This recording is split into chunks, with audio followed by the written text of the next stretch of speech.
تعالوا نشوي البطاطا في نص ساعة بس وهتكون دايبة ومكرملة ومعسلة. الكراميل بتاعها تحفة يا جماعة. تكنيك بسيط جدا هنعمله. هنسوي البطاطا فيه هيبقى خرافة. دول 3 كيلو من البطاطا. انا غسلتهم كويس جدا جدا، نقعتهم وغسلتهم بالمية وبسبونج كده نضفتهم. والكيس الحراري ده هو ده السر. ده اللي هيسوي لي البطاطا اي حجم في نص ساعة مش اكتر. ده الرباط اللي انا هربط بيه، ودي اكياس وسط. وكل ما كان الكيس كبير كل ما اخدت معايا كمية كبيرة، لكن الكيس اللي معايا ده وسط.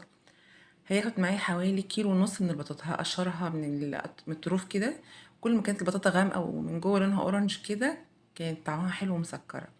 بص بقى، انا قشرتها من الجنبين وهقطع ترانشات كده، مش هوصل للاخر. يعني انا هقطع التلات ارباع واسيب التلات ارباع واسيب الربع. فانا مش هوصل للاخر عشان مش هقطعها ترانشات. ليه الطريقه دي؟ عشان خاطر تسرع لي في التسويه، ومهما كان حجمها تسوي معايا في نص ساعه بالشكل ده. وهعمل كل الكميه بتاعتنا، وهنجيب بقى الكيس بتاعنا